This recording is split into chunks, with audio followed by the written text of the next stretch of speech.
একজন শিক্ষিকা ছাত্রছাত্রীদের নিয়ে শিক্ষা সফরে গিয়েছিলেন। শিক্ষা সফরে গিয়ে এক ছাত্রের সঙ্গে প্রকাশ্যেই ঘনিষ্ঠ হয়েছিলেন। শিক্ষা সফরের সময় ছাত্রের সঙ্গে ওই অন্তরঙ্গ ফটোশুট করেন শিক্ষিকা। এতেই ছড়িয়েছে চাঞ্চল্য।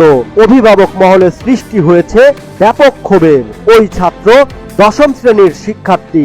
ছবিতে দেখা যাচ্ছে নির্জন স্থানে ওই শিক্ষিকা তার ছাত্রকে জড়িয়ে ধরে চুম্বন করছেন। এমনকি একটি ছবিতে দেখা যাচ্ছে ওই ছাত্র তার শিক্ষিকাকে তুলে কোলের উপরে বসিয়েছে। সোশ্যাল মিডিয়া প্ল্যাটফর্ম এক্সে এসব ছবি পোস্ট করেছেন অমিত সিং নামের এক ব্যক্তি। সেখানে তিনি বলেছেন, সমাজ হিসাবে আমরা কোথায় যাচ্ছি। তিনি আরো জানিয়েছেন, এই ঘটনায় ছাত্রের অভিভাবকরা শিক্ষকের আচরণের পুঙ্খানুপুঙ্খ তদন্তের দাবিতে শিক্ষা অফিসারের কাছে অভিযোগ করেছেন। সেই ঘনিষ্ঠতার ছবি নিজের মোবাইলেও তুলে রাখেন ওই শিক্ষিকা।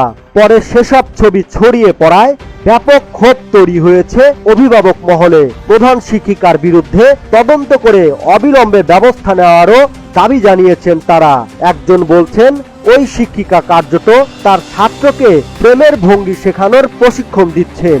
একজন ব্যবহারকারী প্রশ্ন তুলেছেন, কেন ফটোশুট নিয়ে হইচই হচ্ছে?